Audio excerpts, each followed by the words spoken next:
أعوذ بالله السميع العليم من الشيطان اللعين الرجيم. بسم الله الرحمن الرحيم. السلام عليكم ورحمة الله تعالى وبركاته. وعليكم السلام. إن الحمد لله نحمده ونستعينه ونستهديه ونستغفره ونعوذ بالله من شرور أنفسنا ومن سيئات أعمالنا. من يهده الله فلا مضل له ومن يضلل فلن تجد له وليا مرشدا. أشهد أن لا إله إلا الله وحده لا شريك له وأشهد أن سيدنا ونبينا ومولانا محمدا عبده ورسوله.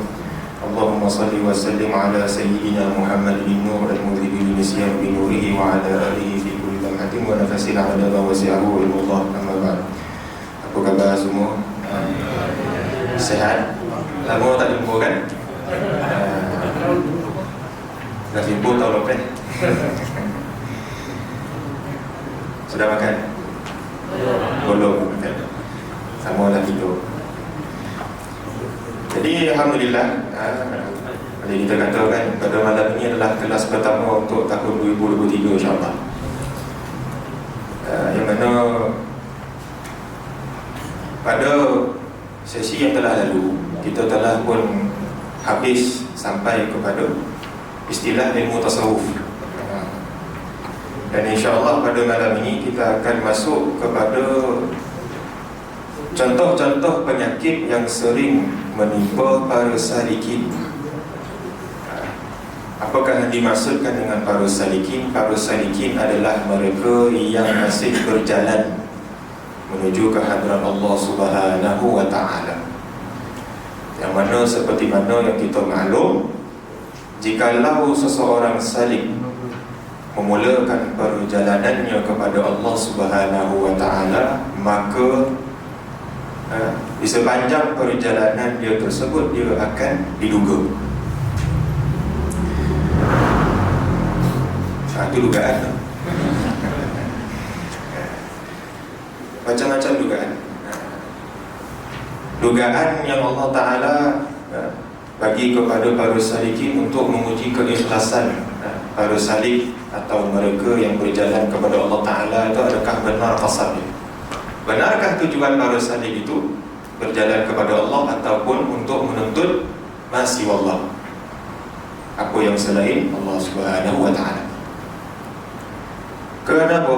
Kerana perjalanan tasawuf ataupun perjalanan para ahlilah tidak sampai kepada Allah Ta'ala itu melainkan amat sedikit sekali. Yang mengikut seseorang syekh yang kamil itu, seseorang syekh yang mursyid itu banyak. Banyak murid yang masuk tarekat tertentu, yang mengikut syekh tertentu, yang mengikut murabbi tertentu. Tapi dalam ramai-ramai murid tersebut, yang manakah, berapa persenkah yang sampai kepada Allah Subhanahu wa ta'ala? Amat sedikit. Sebab tu kalau kita buka dalam kitab-kitab yang membicarakan perihal manaqib ataupun biografi para awliya, sebahagian besar para ulama atau para awliya yang disebutkan dalam kitab-kitab tersebut mempunyai murid yang ramai, sebahagian besar. Ada yang puluhan, ada yang ratusan, ada yang mencocah ribu, puluhan ribu, ratusan ribu. Akan tetapi berapa ramai dari kalangan murid-murid tersebut yang berintisab kepada perjalanan seseorang syekh tersebut, yang berjaya mengikuti jejak, satu jejak syekh yang didakwa adalah guru mereka tersebut. Misalnya kalau orang yang mengikut tarekat Syadziliyah misalnya, berapa ramai orang yang benar-benar mengikut dan mencontohi kepribadian dan perjalanan Al-Imam Abdul Hasan Al-Syadzili.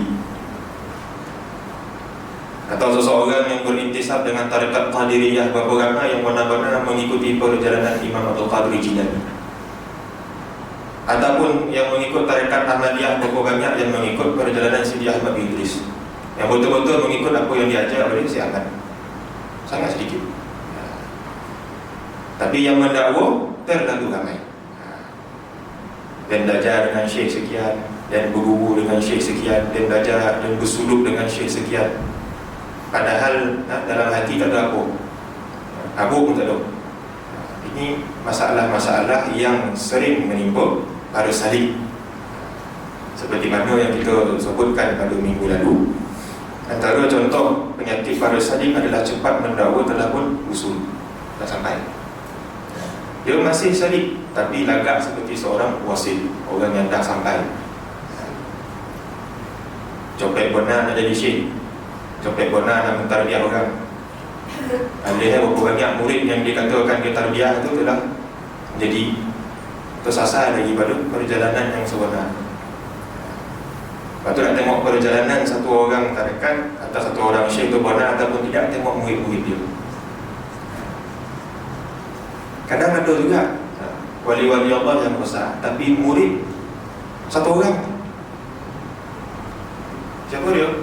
Kalau di Morocco tempat saya belajar lagi, ada satu orang wali kutub yang dikenali sebagai di dalam dunia tarekat ataupun dunia tasawuf, Al-Imam Maulay Abdul Salam bin Mashish, meninggal pada tahun 625 Hijriah pada abad ke-12 Masihi.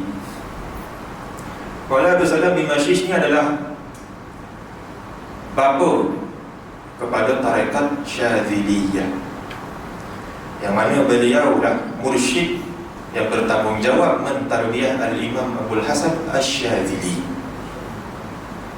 Murid dia seorang ni. Kenapa? Pertama, kalau kita baca sejarah Imam Maulay Abdul Salam bin Mashish, ini keturunan Rasulullah sallallahu alaihi wasallam. Sejak daripada kecil sampailah dia meninggal, dia tak pernah keluar daripada kampung. Dia ni tinggal di atas gunung. Gunung tu nama Jabal Alam, letak kat belah utara Morocco. Kebiasaannya kalau orang nak pergi ziarah, saya akan bawa ke sana. Dia duduk dekat Jabal Alam, Gunung Alam nama dalam bahasa Melayu. Daripada dia kecil, dia belajar pun dekat dalam kampung dia. Dia ngapal Al-Quran kat situ, belajar fiqh kat situ, apa sahaja ilmu yang dia belajar semua kat situ je. Dan sepanjang hayat dia satu kali pun tak pernah mengerjakan haji. Bayangkan nak mengobarkan dia langsung tak pernah keluar daripada gunung tu. Akan tetapi Allah Ta'ala tutup kewalian dia. Sejak bila diketahui akan kewalian Maulana Salam bin Mashish, tak kala Imam Abdul Hasan Asy-Syadzili keluar daripada Morocco pergi ke Iraq mencari mursyid untuk tarbiyah dia. Sehingga dia dihimpunkan dengan salah seorang wali Allah. Ada, saya tak ingat nama dia. Dia kata dekat syekh tu, aku mencari mursyid yang berpangkat wali kutub. Wali kutub ni dalam dunia tasawuf istilah ataupun satu kedudukan kewalian yang tertinggi.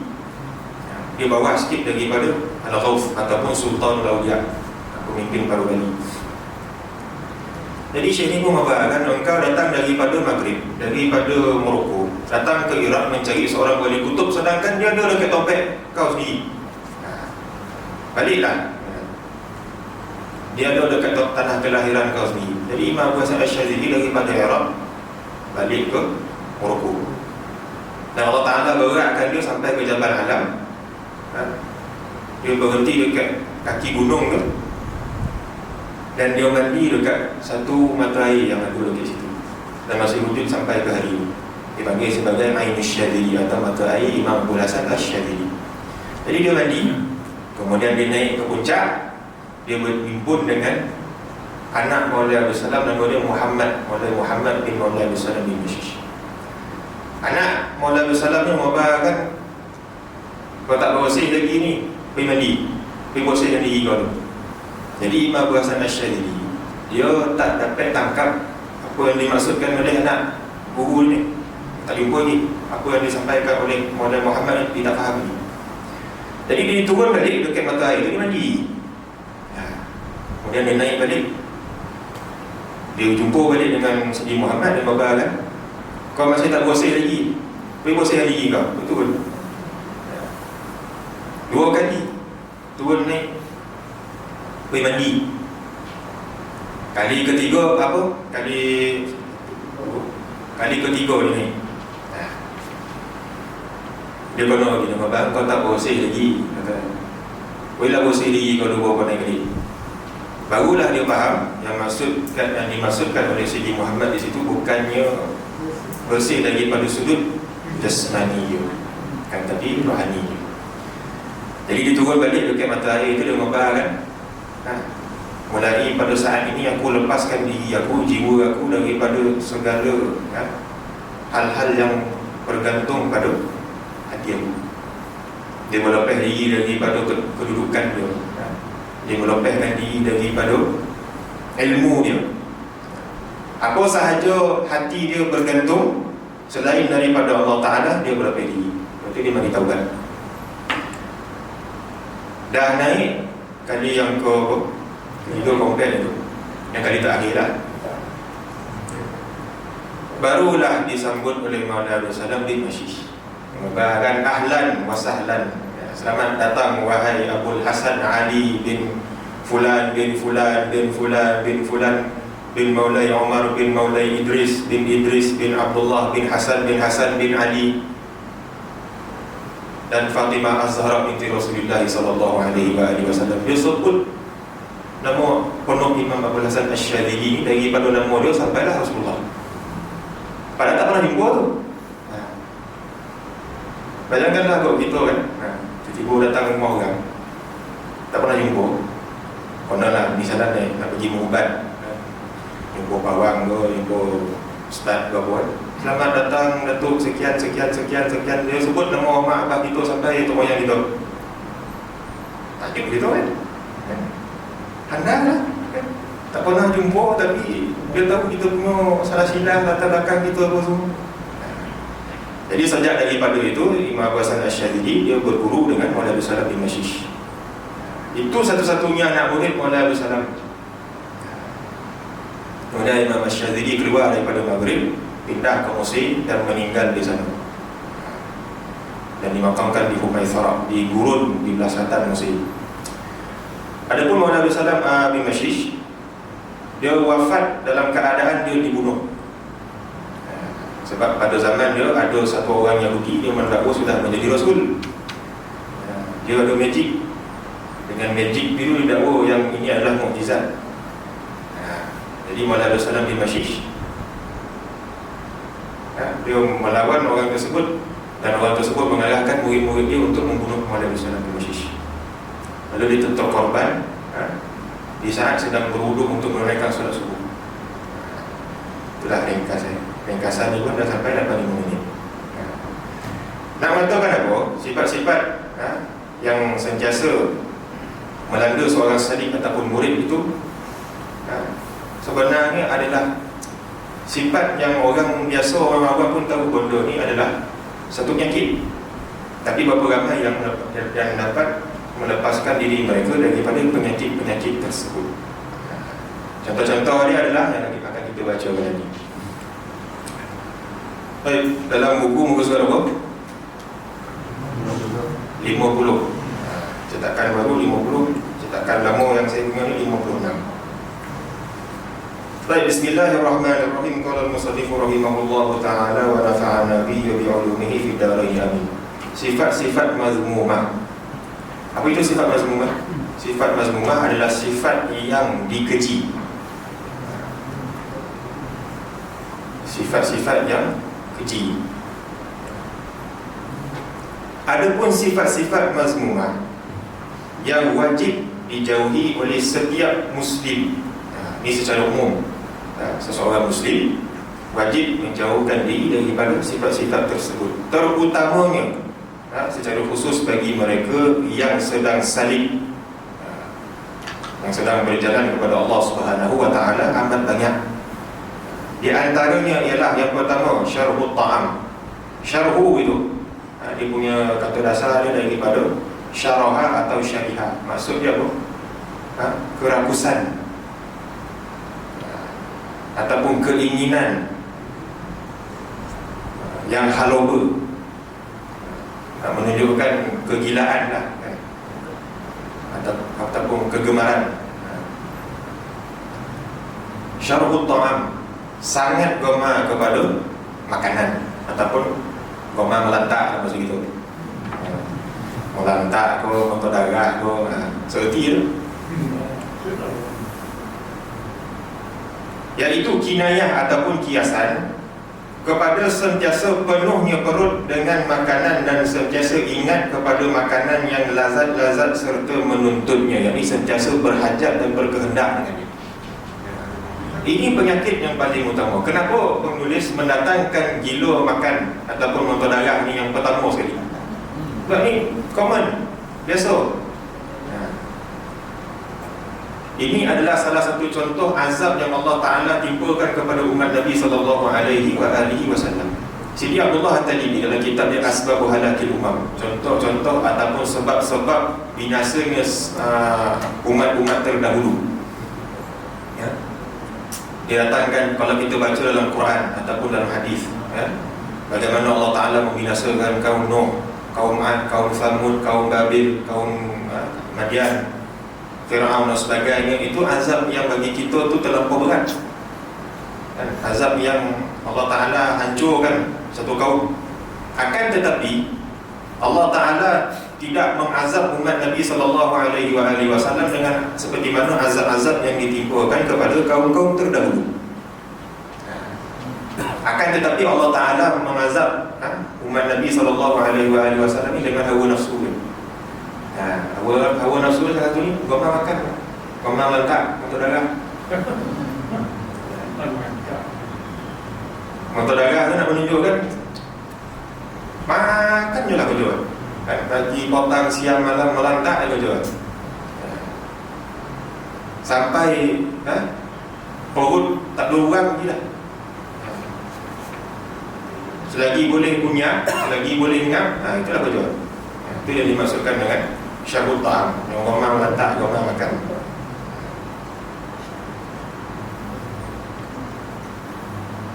Dan dia makan pula demi mengisi hawa nafsu dia. Itu maksud dia. Adapun kalau makan untuk diajlil ibadah, untuk melakukan amal ibadah, itu tidak ada masalah. Tapi yang dimaksudkan makan untuk amal ibadah itu makan sekadar,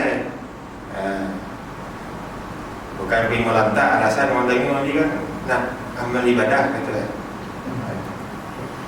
Makan satu bulan kan, dengan nasi, dengan ulam, dengan ayam, dengan ikan, gulai dah apa bondo semua, maknanya makanan dia taruh ke dalam tu. Nak amal ibadat, ni sekali ni daripada pagi sampai malam punya portion kita. Tabiat ini membawa kepada luput waktu ibadah, kerana dia menyibukkan diri dengan makanan. Sedangkan Allah Ta'ala menciptakan manusia untuk taat kepada Allah Ta'ala. Wa ma khalaqtul jinna wal insa illa liya'budun. Bukan liya'kulun, bukan untuk makan, tapi untuk beribadah. Kebiasaan ni kalau kita dengar kata-kata hikmah kan, makan untuk hidup, bukan hidup untuk makan. Luput waktu ibadah dan khidmat pada Allah Subhanahu wa Ta'ala, lupa dan tertutup mata hati daripada mengingati Allah Subhanahu wa Ta'ala. Firman Allah Subhanahu wa Ta'ala, wa kulu washrabu wa la tusrifu innahu la yuhibbul musrifin. Makan dan minumlah kamu dan jangan berlebih-lebihan dengan yang demikian itu, kerana Allah Subhanahu wa Ta'ala tidak mengasihi orang-orang yang berlebih-lebihan padanya, yang bersikap melampau-lampau dalam makan, minum dan juga mencicipi nikmat dan sebagainya. Sikap melampau-lampau ini ditogah dalam agama. Hatta bersikap melampau-lampau dalam beribadah pun ditogah oleh Nabi SAW. Walaupun makanan dan minuman yang kita makan dan minum itu adalah daripada sumber yang halal, tapi kalau melampau-lampau ia juga mendatangkan satu mudarat. Itu kenapa kami lihat. Sabda Nabi SAW, la yadkhulu malakutas samai man mala'a batnahu. Tidak masuk pengetahuan di dalam 7 petala langit ataupun pengetahuan daripada langit kepada orang yang memenuhi perutnya dengan makanan. Maksudnya sentiasa penuh perut dengan makanan. Makan begitu. Seperti yang diriwayatkan oleh Imam Abi Nu'aim Al-Asbahani dalam Tibbun Nabawi, perubatan cara Rasulullah SAW. Dia datangkan satu kisah pada zaman Sayyidina Umar radhiyallahu ta'ala. Mungkin ada dari kalangan kita pernah dengar kisah. Sayyidina Umar radhiyallahu ta'ala anhu satu hari dia berjalan dekat jalan-jalan di kota Madinah. Kemudian lalulah dekat depan dia satu orang laki-laki yang perut dia borai. Perut dia borai, korban. Macam kita lah kan. Macam ustaz-ustaz zaman ni semua sihat-sihat semua. Tak lagi yang balik daripada Timur Tengah, makanan murah apa semua. Pergi sana congkong, ya balik kau sihat. Kemudian Sayyidina Umar tepuk dia. Apa bondo ni? Sayyidina Umar marah, tepuk orang. Apa bondo ni? Kawan tu marah kan, barakatuh minallah, ini adalah keberkatan daripada Allah Subhanahu wa ta'ala. Alasan kita standard. Perut penuh menunjukkan nikmat Allah Ta'ala banyak di kita. Ini adalah barakah daripada Allah Subhanahu wa ta'ala. Sayyidina Umar marah dan mengatakan bal hiya azabu minallah. Bahkan dia adalah satu azab daripada Allah Subhanahu wa ta'ala. Sayyidina Umar mengatakan kegemukan, obesiti. Ini bukan nak tembak siapa-siapa, bukan nak body shaming ke apa, nak mengobarkan maksud dia. Kegemukan dan obesiti dipanggil oleh Sayyidina Umar sebagai satu azab. Azab. Ya. Kerana apa? Apa kata Sayyidina Umar? Iyyakum wal bitnah, peliharalah diri kalian daripada kegemukan, daripada obesiti. Fa innaha mufsidatun lil jasad. Kerana ia adalah satu mudarat ataupun sesuatu kebinasaan bagi jasad kita. Bahkan tidak keterlaluan juga kalau kita mengabarkan ia adalah satu bid'ah. Kerana zaman Rasulullah, para sahabat kebanyakannya body lawa-lawa, posture tubuh badan para sahabat, hatta baginda Nabi SAW, tubuh badan mereka itu sihat, cantik. Hingga sebahagian riwayat menyatakan sebahagian sahabat melihat perut Rasulullah SAW itu seakan ada ketulan-ketulan batu. Maksud kita ini apa? Six-pack lah. Kita tengok apa kita mana batu macam tepung muti canai, bulat dia semua lah macam saya.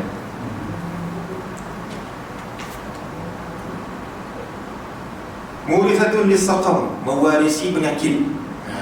Ini maklum. Contoh kan, biasaan kalau ada sahabat-sahabat kita ataupun orang sekeliling kita, kalau yang badan dan gempak kan, cuba tengok macam mana cara dia sembahyang. Sembahyang duduk kan? Nak rukuk, nak sujud, nak bangun, mencungap. Ini realiti, ini masalah umat kita. Sembahyang duduk disebabkan tubuh badan. Kalau penyakit ke apa tu cerita nombor 2, disebabkan kegemaran dia koma melentak. Bila perut dah puasa, badan dah puasa, nak melakukan amal ibadah pun jadi susah. Dan kebiasaan kalau obesiti ni apa penyakit dia? Sakit jantung. Nak kena makan ubat, nak kena apa, jagung pantang darah dengan pun susah. Ini contoh yang ada pada zaman kita sekarang.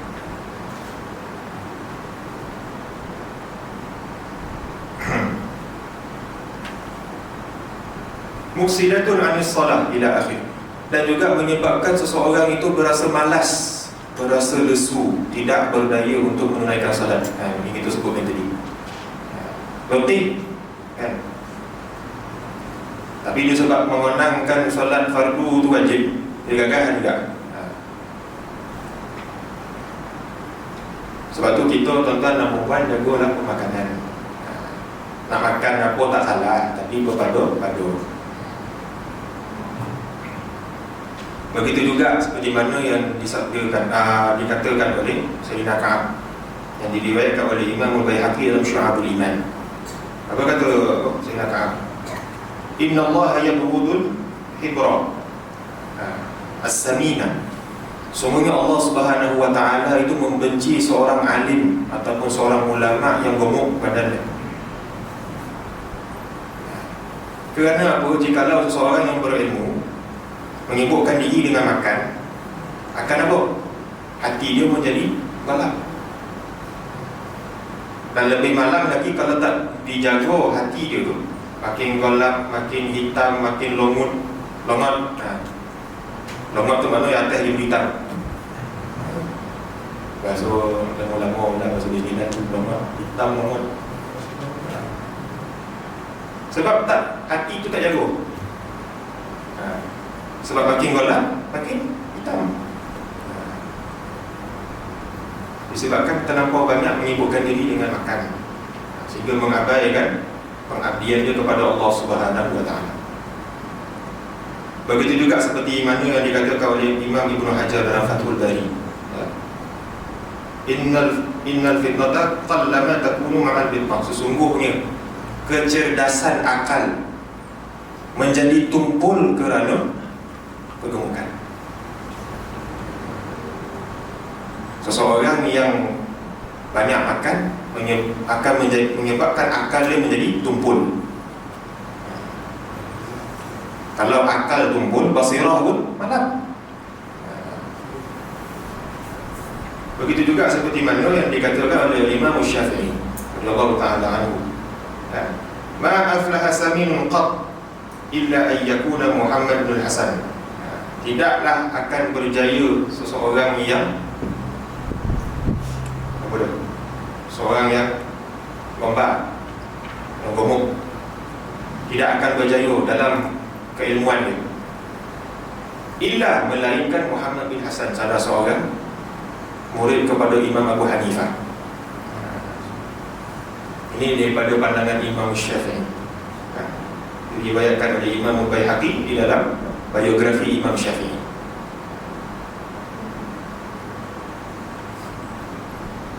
Sabda Nabi SAW tadi, afdalukum manzilatan indallahi ta'ala atwalukum ju'an wa tafakkuran wa abghadukum ilallahi ta'ala kullu nawamin akulin syarubin. Orang yang paling mulia kedudukannya di sisi Allah Subhanahu wa ta'ala ialah orang yang paling panjang masa berlapar, iaitu sentiasa berpuasa. Dia banyakkan berlapar. Dia tidak akan makan kecuali apa yang sekadar, dalam kadar dia untuk beribadah. Dan masa tafakurnya menyibukkan diri dengan beribadah tentang segala dalil yang menunjukkan Allah dan akhirat. Ini adalah perhiasan para awliya, kelaziman para awliya, khususnya dari kalangan wali abdal. Wali abdal ini adalah antara tingkatan wali yang tinggi, yang mana jumlah wali abdal pada satu zaman itu berjumlah 4 ataupun 7 orang. 7 orang. Satu zaman seorang wali abdal berjumlah 7 orang. Antara amalan mereka, tanda-tanda seorang itu adalah wali abdal, seperti mana yang disebutkan oleh Syekhul Akbar Ibnu Arabi di dalam Hilyatul Awliya. Yang pertama adalah apa dia? Sawaman, orang yang melazimi puasa. Dia sentiasa berpuasa kecuali pada hari-hari yang dilarang. Kemudian yang kedua, kafratus samt, sentiasa melazimi diam. Dia tak nak cakap. Kalau dia bercakap pun, dia cakap benda yang bermanfaat dan ada keperluan sahaja. Kemudian yang ketiga, sentiasa berjaga malam dengan amal ibadah. Dan yang keempat, sentiasa menyendiri, beruzlah, berkhalwat dengan Allah Subhanahu wa ta'ala. Ini yang disebutkan oleh Ibn Arabi di dalam Hilyatul Awliya. Dan biasa kalau kita baca kisah-kisah orang soleh, mereka sangat sedikit makan. Saya pernah baca dalam satu buku. Buku tu bertajuk Sufism in 20th Century. Buku apa putih, karangan Syekh Abu Bakar Sirajuddin, atau nama glamour dia. Nak fikir ayat yang sesuai. Nama glamour dia adalah Martin Links, Syekh Abu Bakar Sirajuddin. Dia ngarang kitab mengenai satu orang wali Allah ataupun syekh tarekat pada abad yang ke-19. Nama dia Sidi Ahmad bin Mustafa Al-Allawi, meninggal pada tahun 1933. Pengasas tarekat Allawiyah yang merupakan cabang daripada tarekat Syadziliyah. Diceritakan pada mukaddimah buku tersebut kisah satu orang doktor daripada Perancis. Dia Sidi Ahmad Mustafa Alawi ni berasal daripada Algeria. Algeria ni jiran Morocco, sebelah je, tapi tak ada hubungan diplomasi, gaduh.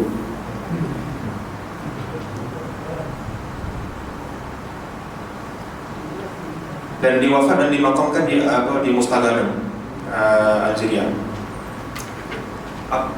Zaman itu Algeria sedang diperintah oleh Perancis. Seperti mana kita maklum, negara-negara Islam pada abad ke-18 dan 19, khususnya selepas kejatuhan dinasti Uthmaniyah pada 1924, berlaku penjajahan pada negara-negara Islam. Perancis masuk ke Morocco dengan Algeria, kemudian di Tunisia, kemudian Itali di Libya, British di Hijaz, dan juga di Mosul dan di Iraq dan sebagainya. Jadi bila kemasukan penjajah, akan ada kelompok yang datang ke negara-negara tersebut melakukan satu kajian mengenai peradaban satu negara tersebut. Siapakah golongan ini? Selalu kita latih sebagai musuh Islam. Siapa dapat jawab, saya bagi macam ni. Golongan Orientalis. Dan doktor yang datang di Algeria ini dikisahkan oleh Syekh Abu Bakar Sirajuddin ni adalah seorang doktor perubatan. Dia datang untuk merawat Syekh Ahmad bin Mustafa Alawi. Dan dia ceritakan, doktor Perancis ni, dia bukan Islam. Sewaktu dia datang ke rumah Sidi Ahmad Mustafa Alawi ni, bila keluar Syekh daripada ruang khalwat dia rasa satu haibah, satu, orang kata apa, kalau kita jumpa orang alim atau satu orang syekh besar ataupun orang saleh, kita akan rasa satu vibes. Haibah lah bahasa dia, haibah, bahasa Melayu tak panggil apa. Dia bukan keterujaan, dia rasa satu aura. Jadi syekh waktu tu dia berasa tidak sihat. Jadi syekh ni suruh doktor ni duduk apa semua, dia layan macam tetamu kan. Dan di hadapan Syekh Ahmad bin Mustafa Alawi ni cuma ada beberapa ketul kurma dan juga segelas susu sahaja. Yang mana ketulan-ketulan kurma itulah makanan harian dia, dengan susu. Jadi tengoklah ke doktor ni. Doktor ni khabar kan, "Wahai Syekh, kalau kau toba dengan diet kau macam ni." Jadi khabar kasi diet, cara pemakanan kau macam ni, kesihatan kau akan makin memburuk. Orang kalau tak sihat, makan banyak kan? Kita kalau tak sihat, tentulah meragam. Tak nak pandang bubur tu, tak dipandang bubur mak kita masak, nak bubur McD, bubur ayam McD. Tak mahu dia bubur homemade tu. Kau dah sampai McD tu, tambah pula Big Mac. Biasalah. Sakit tokak lah bu, tolong order aiskrim. Tambah aiskrim pula. Mereka rumah sakit dan mereka. Tapi Syekh Ahmad Mustafa Alawi mengabarkan, aku makan sekadar untuk aku beribadah kepada Tuhanku, itu saja. Itu contoh ulama ataupun seorang sufi pada zaman kontemporari, zaman itu. Dan kebiasaan orang soleh ni sentiasa melazimi lapar. Bagi dia, kalau menyibukkan diri dengan makanan, itu adalah satu kerugian masuk, buang masuk. Sebab tu orang sufi yang benar-benar tamakun, yang benar-benar ikhlas dengan perjalanan dia, dia digelar sebagai Sufi Ibnu Waqti. Seorang sufi yang sebenarnya adalah anak pada zaman dia. metafora ni. Maksud dia apa? Orang yang sentiasa menjaga waktu dia, hatta walaupun sekecil-kecil perkara. Kemudian yang kedua, apa dia? Syarhul kalam, sangat gemar berkata-kata. Selagi tak mengantuk, selagi tak longoh mulut tu, buat cakap je kerja. Bercakap. Tak tahu apa yang syok pun bercakap. Banyak bercakap kau tokak. Copet lapar. Tapi ada setengah orang dia memang bercakap. Kebiasaannya dari kalangan pemilatu, ahli politik, ataupun apa, mana yang perlukan ni lah, kepakaran berbicara. Tapi yang disebutkan di sini adalah orang yang gemar bercakap benda-benda yang tidak mendatangkan manfaat, benda yang tidak mendatangkan kebaikan daripada dia, untuk dia ataupun untuk yang mendengar. Berbual benda-benda yang kosong, ataupun bahasa kita buat kedai kopi kan? Ataupun bergosip kan? Sekarang kan membawang, bahasa moden membawang. Dan nak lagi contoh zaman orang kita kan sekarang minggu ni kan tengah meletup isu ni kontroversial, saya tak sebut lah kan, bangga orang perempuan ni yang tahu-tahu lah. Tentulah orang kita menyebut dalam sosial media, nak menyebut rumah tangga orang, padahal rumah kita tak kacau dulu pun. Sebab tu apa Nabi SAW bersabda, diriwayatkan juga oleh Imam Malik dalam Muwatta, antara kesempurnaan Islam, seseorang itu tidak menyebutkan dirinya dengan perkara yang tidak ada kaitan dengan diri dia. Ini perkara yang sia-sia. Dia tak menyebutkan diri dia dengan perkara yang sia-sia. Kau agaklah bangun tidur, buka sosial media, buka Facebook, komen dekat posting-posting cerita pasal orang tu. Faedah tu? Tak ada faedah pun. Banyak masa terabai duk nak menyebut hal tepi kain orang lain. Dia marahkan ke orang tu mana. Ini contoh masyarakat kita kan? Gemar bercakap benda yang tak ada kaitan dengan diri dia, sibuk jaga tepi kain orang kan? Kalau dia nak bagi nasihat ke mana benda yang mendatangkan kebaikan ataupun positif kepada seseorang tersebut, itu cerita lain. Ini tak ada apa benda pun. Dia marah ke orang tu, marah ke orangnya, lepas tu komen benda yang bukan-bukan. Ini sudah termasuk benda yang merugikan, bahkan mendatangkan dosa, kerana mengintip orang lain. Ini yang ditegah oleh agama itu. Firman Allah Subhanahu wa taala, la khaira fi katsirin min najwahum illa man amara bi sadaqatin aw ma'rufin aw islahin bainan nas. Tidak ada kebajikan dalam banyak bercakap perkataan yang jaga mendatangkan faedah. Ini yang dimaksudkan dalam poin nomor 2 ini. Melainkan perkataan orang yang menyuruh bersedekah atau menyuruh berbuat baik atau mendamaikan di antara orang yang bertenaga. Kemudian apa? Sabda Nabi SAW, man kana yu'minu billahi wal yawmil akhir falyaqul khairan aw yasmut min ilmi. Sesiapa yang beriman dengan Allah dan hari akhirat, maka hendaklah dia berkata perkataan yang baik-baik atau berdiam diri daripada berkata-kata. Kebiasaan orang kita membahagikan apa? Kau tak ada benda baik nak bercakap kan? Untuk diam, jangan jadi langau. Bahasa orang kita biasa kan? Kau tak ada benda baik nak cakap, diam. Sebab dah tak ada benda baik nak cakap. Kalau dia bercakap jadi benda yang buruk. Jadi kalau dia bercakap benda yang buruk, akan mendatangkan satu mudarat ataupun fitnah. Contoh hadis ini diriwayatkan oleh Al-Bukhari dan Muslim, muttafaqun alaih. Begitu juga dalam hadis lain Nabi SAW bersabda, diriwayatkan daripada Abu Musa Al-Asy'ari radhiyallahu taala anhu. Dia berkata kepada Rasulullah SAW, ya Rasulullah, Siapakah dari kalangan kaum muslimin yang afdal, yang terbaik? Jawab Nabi SAW, apa dia? Man salimal muslimuna min lisanihi wa yadihi, yang memelihara lidah dia dan tangan dia daripada menyentuh ataupun berbicara kepada orang lain.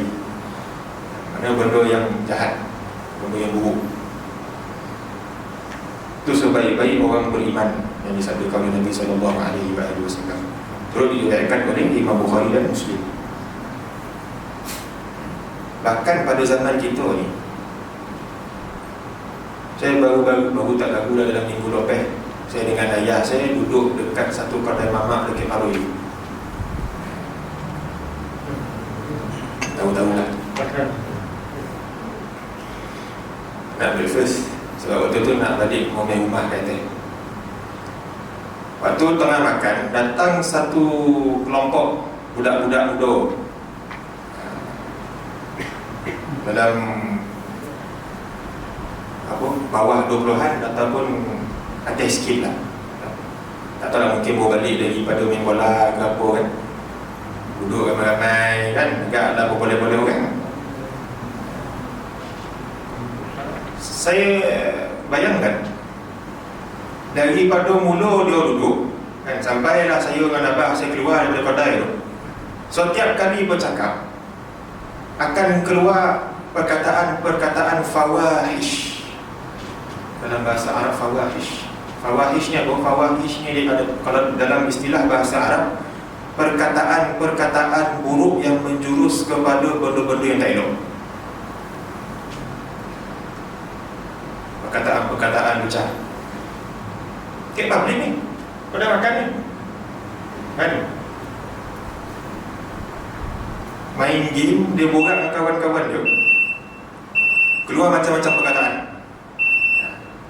Keliling dia ada orang tua, ada yang berumur, ada babai pun ada kan. Selamba dia kan berborak macam tak ada rasa apa bersalah,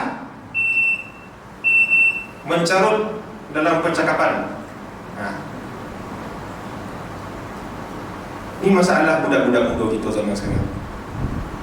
Saya tak tahulah, mungkin bagi orang kalau bercakap tak apa dengan bahasa lucah, bahasa negatif ataupun perkataan-perkataan yang keji dan hodoh ini adalah satu benda yang cool bagi orang. Tak tahulah. Kononnya kalau kita bercakap dalam keadaan sopan ataupun tidak ada bahasa-bahasa yang menarik, ini macam ketinggalan zaman apa, saya tak tahulah. Ini masalah. Mungkin ada kalangan kita pernah dengar kan, duduk kat kedai makan, apa orang lembak, selama dia lopek, dia mencabut. La haula wala quwwata illa billah. Ini masalah kita ini, tuan-tuan dan puan. Masalah ini kalau tidak dicegah, lama kelamaan akan menjadi satu benda yang normal. Bila kita sebagai orang yang senior lah kan, saya nak ngobrolkan diri saya senior pun tak ada lah guna kan? Ataupun kita yang ada ilmu sedikit, kalau kita tidak menegur benda tersebut dinormalisasikan, lama kelamaan benda itu akan menjadi satu barah.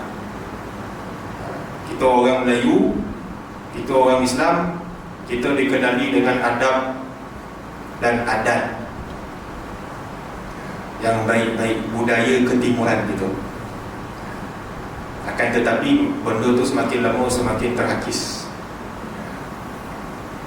Ini saya tengok dengan mata kepala saya sendiri, dengan telinga saya sendiri sebenarnya. Mungkin ada kalangan kita, ada kalangan tuan-tuan dan puan pernah bertemu dengan kumpulan-kumpulan ini.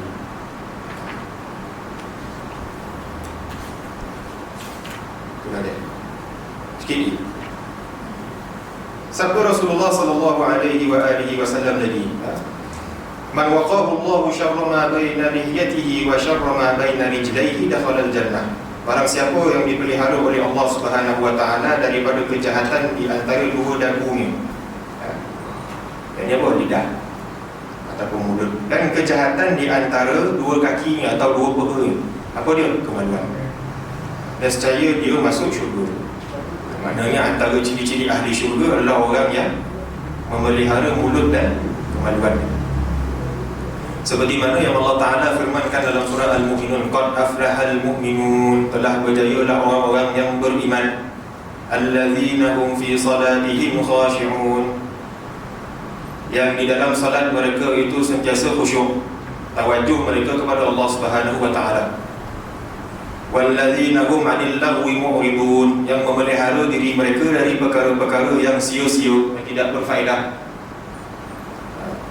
Wallazina hum li furujihim hafizun, dan mereka yang memelihara kehormatan diri mereka, illa ala azwajihim aw ma malakat aymanuhum, ila akhir ayat, kecuali ke atas isteri-isteri mereka ataupun hamba sahaya mereka.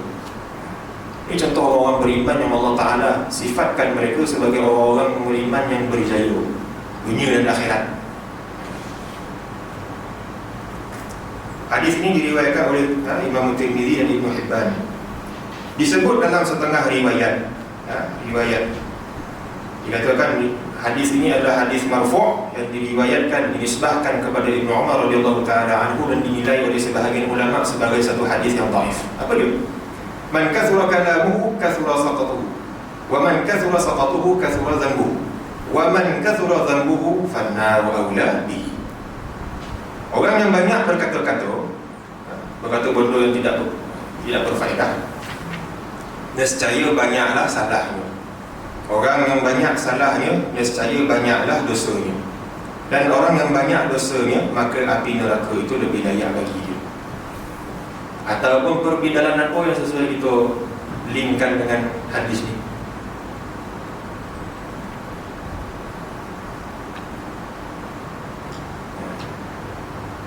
Siapa dapat? Berarti canai dua. Jadi satu minggu. Siakap senohong lama ikan duri, bercakap bohong lama-lama mencuri. Contohnya, banyak bercakap, banyak bohong. Dah lah, banyak bercakap, lepas tu berbohong pula. Berbohong ni apa? Salah satu dosa.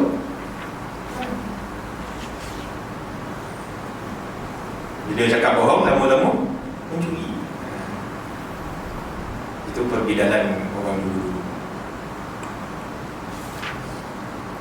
Atau seperti mana yang disabdakan oleh Nabi SAW dalam hadis riwayat Bukhari dan Muslim.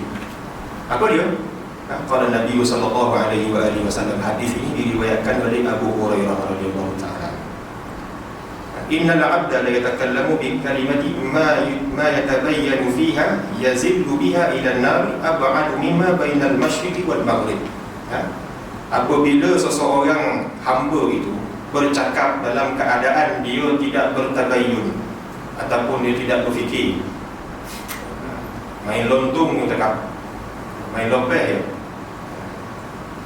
yakni dia bercakap benda yang sia-sia.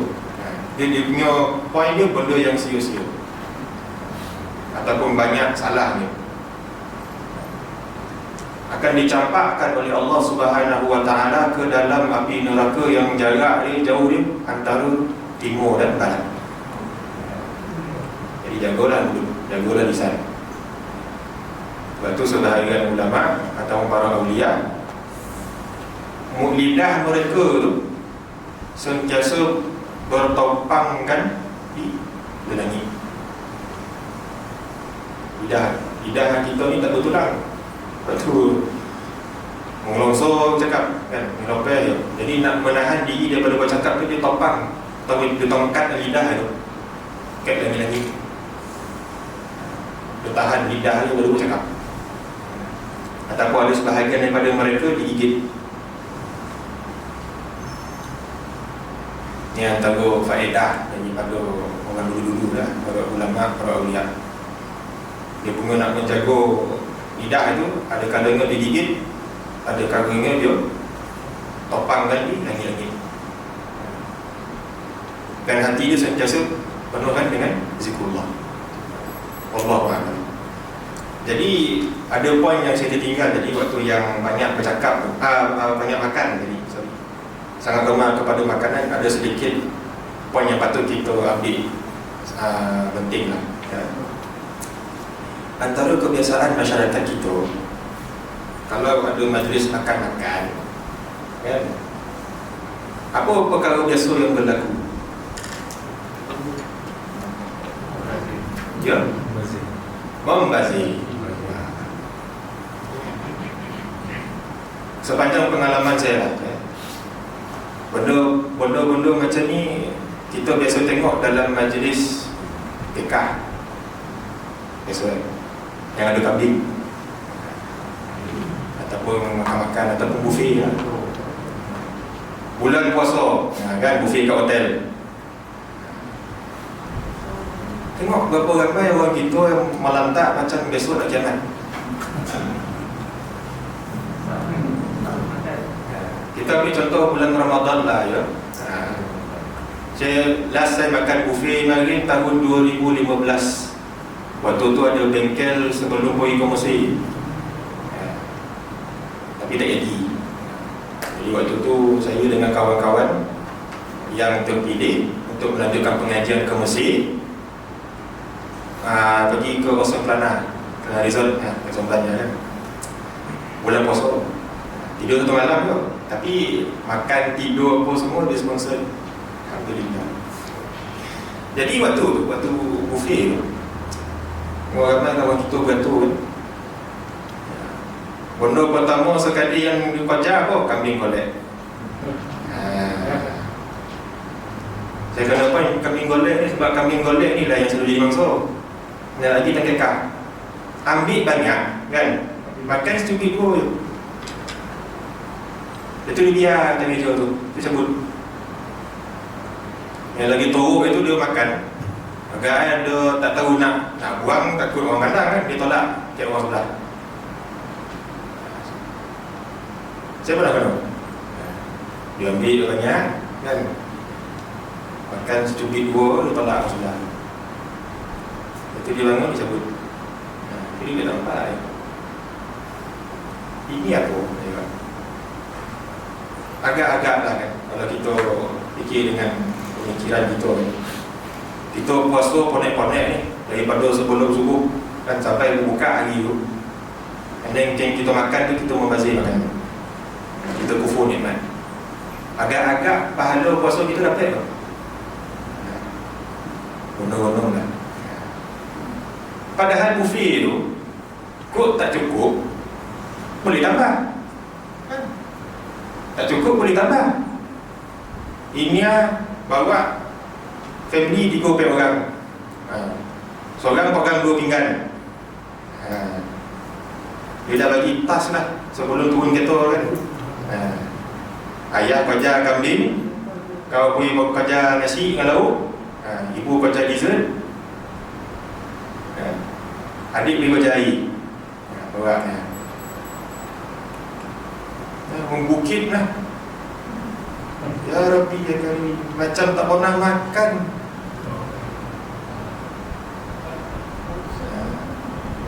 Ini benda yang patut kita ambil perhatian.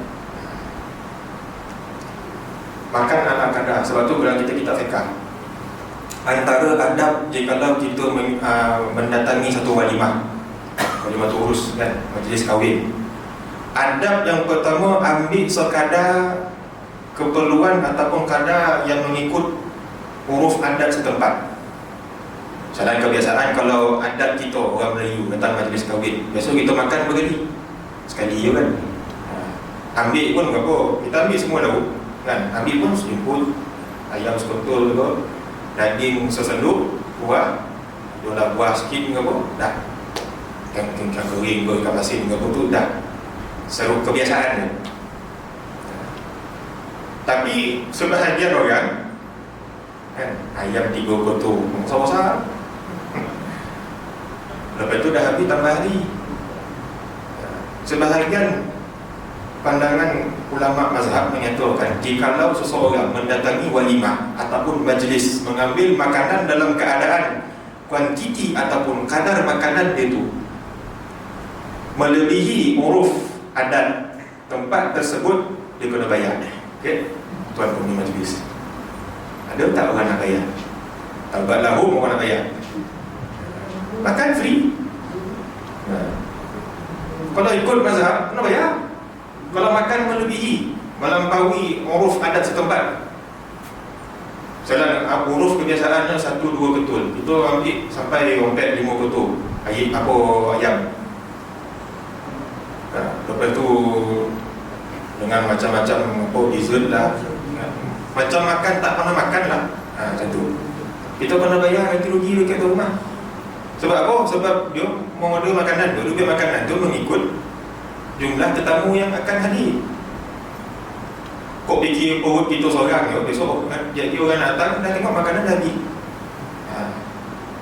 Sampai macam tu sekali ulama punya pemikiran menunjukkan adab Islam tu. Itulah Allah Ta'ala. Tak ada lama-lama kan? Masa kecederaan pun dah lama berlalu.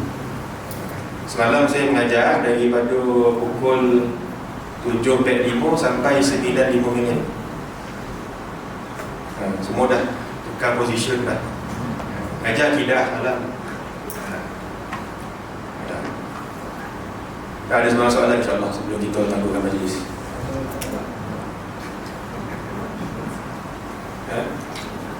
Kita bagi 5 minit je. Sekarang ni tajuk ni mudah benar kan, sifat-sifat mazmumah je pun. Tengok apa semua tahu sifat-sifat terkeji dah. Ustaz, satu lagi maaf tanya. Bapak ni seorang ahli tasawuf di Morocco datang ke Masjid Nabawi Jaya. Dia mengikutkan syariat, tasawuf dan tarikat dan setahun berjalan sekali untuk mencapai redha Allah. Ada orang bertanya, tak faham tarikat itu kemestian. Daripada ramai orang, seorang dia tak ada tarikat boleh sampai redha Allah. Jadi bermakna dia kata tarikat itu dah penting untuk mendapat redha dan kasih sayang Allah. Pencerahan Ustaz? Saya kurang jelas. Asimak soalan. Syariat, tarikat dan tasawuf bergandingan berjalan sekali. Dia kata tanpa tarikat tak sampai dapat redha Allah tu. Dan dia mengatakan daripada 1000 tu seorang saja tanpa tarikat boleh sampai redha Allah tadi. Bermakna tarikat tu adalah satu jalan untuk seiringan untuk sampai ke redha Allah lah. Okay. Syekh daripada Morocco. Ya. Siapa? Allah dia di dunia tu Ustaz Muhammad Abdullah sebagai translator dia tu. Yang Ya. gempa-gempa sikit kan? Ya. Syekh Abdul Hadi Kharsah. Ya. Syekh Abdul Hadi Kharsah ni dia bukan ulama Morocco. Dia ulama Syria. Syria. Dia rasanya dia datang dengan grup Syirauf Tapin kan. Dia pakai serban macam tudung putih-putih yang gitu kan. Syekh Abdul Hadi Kharsah. Dia ulama Syria, dia bukan ulama Morocco. Dan Syekh Abdul Hadi Kharsah ni waktu saya di Morocco lagi, saya pernah ikut pengajian Mukhtasar Abi Jamrah secara online lah waktu Covid lah. Dan Alhamdulillah kita dapat khatam kan daripada satu kitab Mukhtasar Abi Jamrah tu. Dan Syekh Abdul Hadi Kharsah ni adalah Syekh Tarekat Syadziliyah di Syria. Dan dia ambil tarekat Syadziliyah daripada Syekh Abdul Rahman Asy-Syaruri, meninggal pada tahun 2005. Antara sebahagian ulama menyifatkan Syekh Syaruri ini adalah salah seorang wali abdal. Wali abdal di Syria, di Syam. Kebiasaannya orang akan menyebut kebarangkalian besar ulama Syria yang menjadi wali abdal pada zaman itu adalah Syekh Abdul Rahman Asy-Syaruri pertama. Yang kedua Syekh Ahmad Habbal Ar-Rifai Al-Husaini, meninggal pada tahun 2009. Baik. Mengenai syariat, hakikat dan makrifat mesti seiring. Kenapa? Pertama, saya terpaksa bagi long hand lah. Jawapan dia Syariat adalah perkara yang zahir. Kita ambil daripada hadis Jibril, hadis mengenai Islam, iman dan ihsan. Islam itulah syariat. Syariat adalah kewajipan-kewajipan zahiriah. Solat, puasa, haji, zakat, apa sahaja kewajipan-kewajipan amal ibadah secara zahiriah itu dipanggil syariat. Kedua adalah ma'rifat. Ma'rifat ni adalah iman. Ma'rifat akan Allah Subhanahu Wa Taala, ma'rifat akan nabi-nabi, rasul-rasul, kitab-kitab dan sebagainya, yang rukun iman adalah. Kemudian yang ketiga ihsan. Ihsan ini adalah hakikat. Mesti seiring, ini adalah ijma' ahli tasawuf, bahkan para ulama Islam. Mesti seiring. Kalau tanpa 3 poin ni ada tercicir, dia akan menjadi cacat. Dan bahkan jikalau cacatnya itu lebih membahayakan kalau membahayai daripada sudut akidah. Contohnya apa? Imam Zarruq dalam Muqaddimah mendatangkan satu pandangan daripada Imam Malik radhiyallahu ta'ala. Ini biasa yang saya sebut. Apa kata Imam Malik? Man tasawwafa wa lam yatafaqqah faqad tazallam. Barang siapa yang mempelajari tasawuf tanpa dia belajar ilmu fiqh, ilmu syariat, dia telah pun menjadi zindik. Zindik ni apa? Orang kufur. Kufur, terkeluar daripada Islam. Kerana apa? Perbahasan di dalam ilmu makrifat dan hakikat tinggi-tinggi, yang jikalau tidak didasari dengan akidah yang kuat akan menyebabkan seseorang itu tergelincir daripada agama. Ini biasa. Contoh-contoh yang saya sebutkan sebelum ni, orang-orang yang mendakwa akan tasawuf, cerita makrifat hakikat, tapi tak semayang, tak solat, tak puasa, bahkan melecehkan syariat. Orang-orang syariat ni orang kulit, kita dah makan isi. Ini biasa.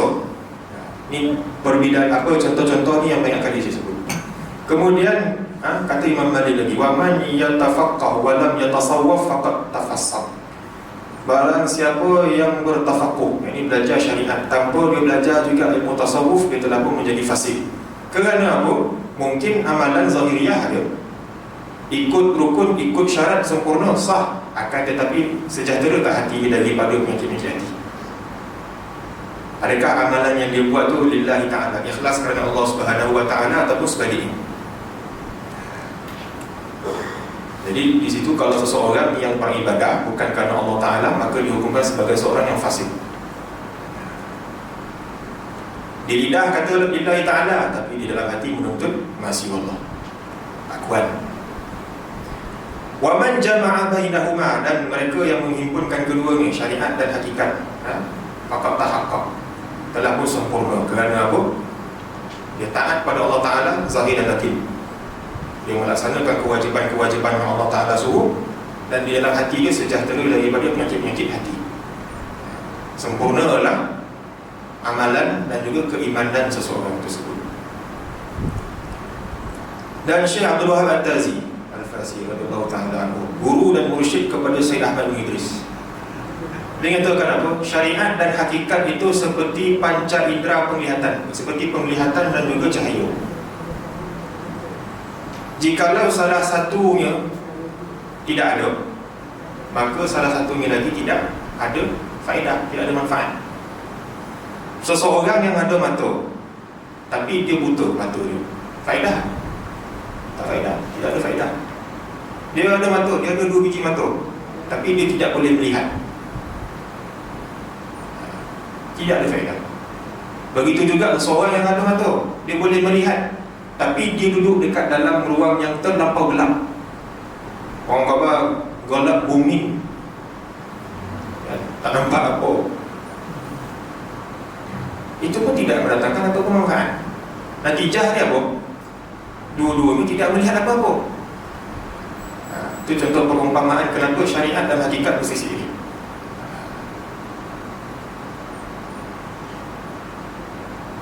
Dan Allah Subhanahu Wa Ta'ala juga berfirman dalam hadis qudusi, dalam hadis, barang siapa yang memusuhi waliku, man azani waliyan faqad azantuhu birharbi.